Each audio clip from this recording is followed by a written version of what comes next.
I'm a reviewer, so let the reviews be joined.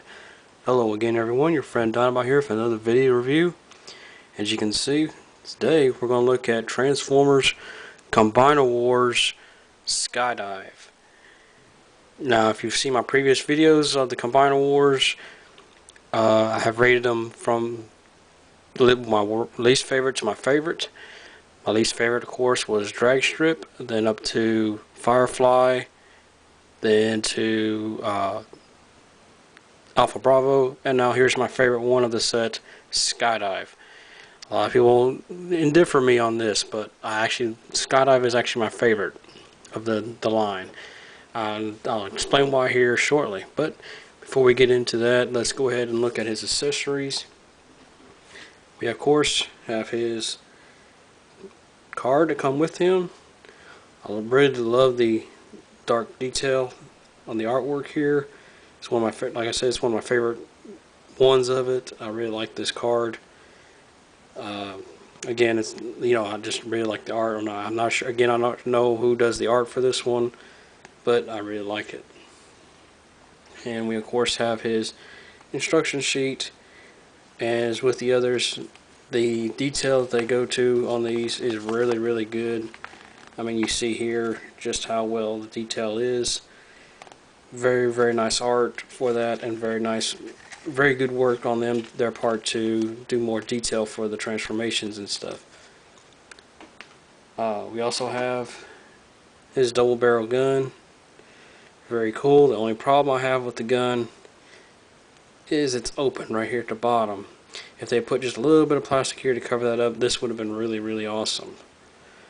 But that's for you. We'll set that there. And we also have his foot, hand, weapon, whichever you want to call it here, as well. But enough of that, let's look at Skydive himself. Skydive is, of course, very nice looking, at least to my eyes.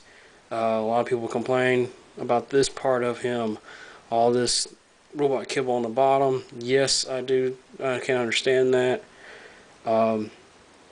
As I've expressed in my previous video with Firefly, I would love for a third-party company to come out and say, "Hey, we can fix this little. Everybody's complaining about the robot kibble on the bottom of the jets. We'll fix that. We'll get this little piece here that you just slide right over all that, and it'll make it all disappear." I would love to see one of them do that. All you need is just a good-sized bit of basic plastic that can just basically go right. You can even fit it where it'll fold up right around here if they really wanted to. I mean, it might look awkward, but it would cover all that up. Just to make some people happy. I mean, that wouldn't be a bad idea on my part. For any third-party company. But again, he's very, very nice. You got a lot of the gray. You got like a darker, like a tealish type gray there. A little black here, gold, red, of course. All around, great looking figure. You also have actually have some nice designed missiles right here on his wings, which gives it an extra little edge to it. For the jet mode, you can do a couple of things with it. You can put his blaster there, and if you had another one, you can put it here as well. You can even, if you really want to, you can stick his foot or hand right here on this side, or the opposite side, whichever. You can have that on him, or you can even do it this way as well. You can have it up here if you wanted to. If you don't really want that, you can take his regular gun and stick it up there too. But this is personal preference. This actually here, this doesn't look too bad on him. Being like he's from Cybertron then with this double barrel blaster. He can, he's in flight. He's got somebody on his side there. You can have it on there, and he could raise this basically up and have it pop out and just blast him from the side. You never know. Just a little thing there. But enough of that. Let's start transforming him. Skydive was a leg in the original. Actually, I believe he was his right leg of Superion. So we're going to show him right off the bat with his leg form. To do so, there's not much to it.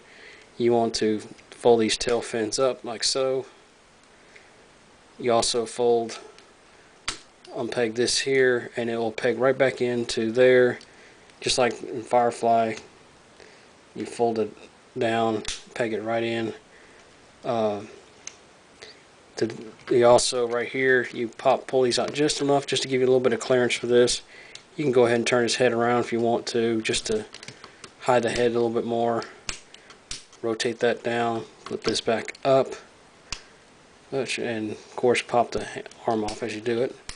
Because the way these things peg in there, you can see mine's wanting on quite literally come undone right there.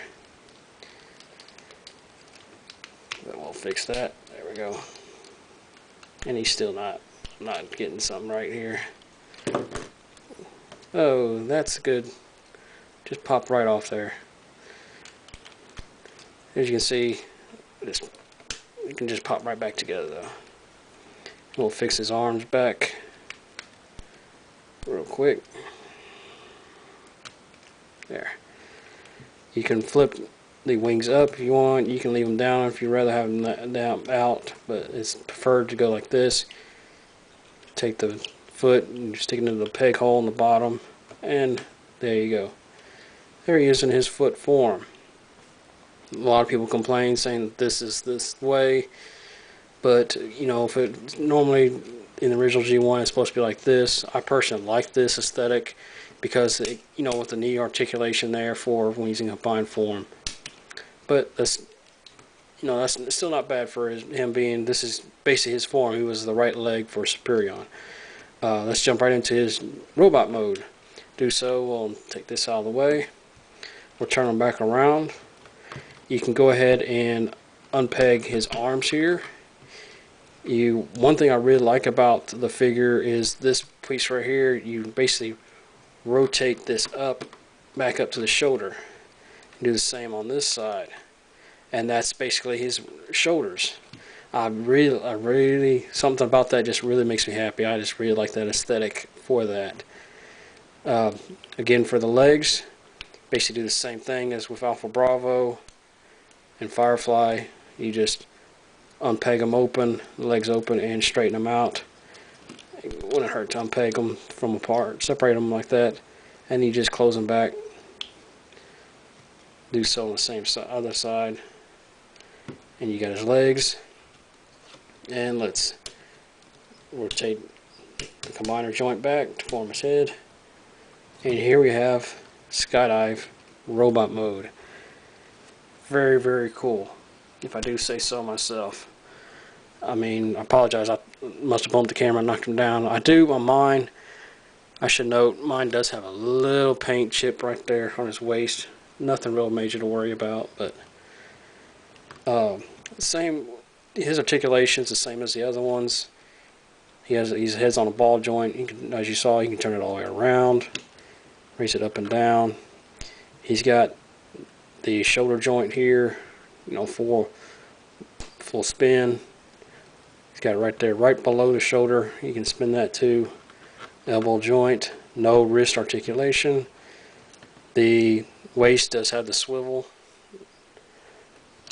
The hip also has the ball joint with the swivel right there and right below it as well. And he's got the double connected knee there, which is not one to work with me, but no articulation in the feet either. But there's Skydive in his jet robot mode, and you can give him his gun in one hand. Pegs in real nice, and you do the same with the other.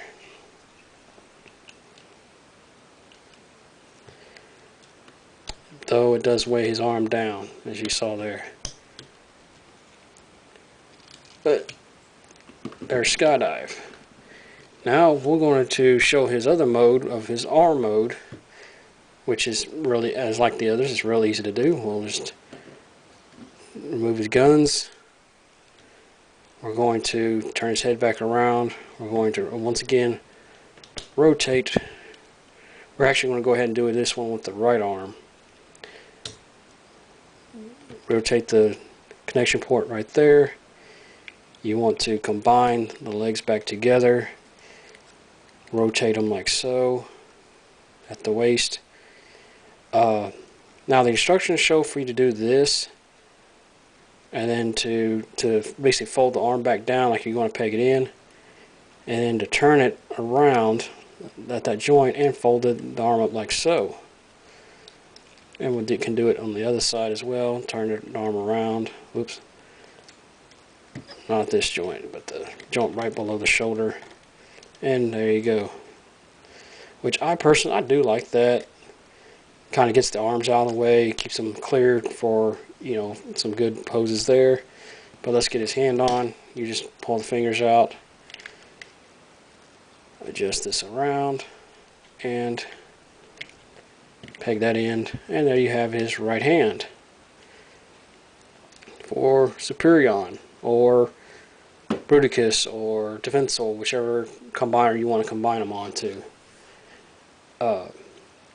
Also note on these that Perfect Effect is coming out with an upgrade kit for these. It's actually the same type of set. I was mistaken before. I could have sworn there were two different sets, just different colored, but they're basically the same set. One's purple, one's black. Basically a bunch of Gatling guns for... It's black for Superion, purple for Minosaur. But it's got more articulated hands, like big Gatling guns and stuff that form his feet and stuff, and are posable for the bots themselves. You can also, as before, you can peg in the gun there for if you wanted to hold Skydive's gun for whatever reason. But it's real nice. But let's get him back into his robot mode real quick, because it's real easy to do that. We just basically turn him back around, turn it the right way, separate his feet back. His arms are pretty much already there. Just raise the arm back up for the shoulder, twist it all the way back around, do the same on this side, raise the arm up, twist it back around, get the head back, and there's Skydive in his robot form. Again, very, very cool. And once again, my personal favorite of this set of the Deluxes. Again, my main thing on him was just these shoulder bits. I love the way that worked for him. Just a little bit of difference between him and Firefly and the other aerial bots. But that's going to be the end of this video. On my comments, I'll just say, yes, I do like this figure, and I highly recommend you picking it up. Great for any combiner team. Great for your aerial bots team. I have seen that there is a slingshot that is coming out that Hasbro's bringing out for their Generations line. I don't know when. Last I heard it was supposed to be out sometime this year. Maybe it probably won't be till next year. I don't know. But as always, guys, please like, share, and comment on this video. If you haven't already, please subscribe. And as normal, I want to promote two other websites plus a fellow reviewer. One of the other websites, tfselect.com. Go to there for any of your Transformer needs, parts, figures, whatnot. They have a great selection. And if you don't see it there, I'm sure they can get it. Just send them a message off of their message board or their order grid there. I'll post a link to TF Select. I'll also post a link to a great podcast called Transmissions Podcast, excuse me. Great group of guys that do that. You have Charles, Big C. You have Yoshi. You have Jeremy, aka Yakko. And you have the Cybertronian Beast, also known as Daryl. Cybertronian Beast also has his own YouTube channel where he does reviews on figures and stuff. I'll post a link to both of those, the podcast and his channel. I suggest you both check both of those out. The podcast is a great show. It's a great show where they talk about toys, comics, movie news, anything you can think of Transformers. They basically talk about it. I highly recommend you checking it out. But once again, guys, please also check. If you want to follow me on Twitter or send me an email, I'll post links to both of those as well. But once again, guys, it's Don by saying thanks for watching, and I hope to hear from you guys soon.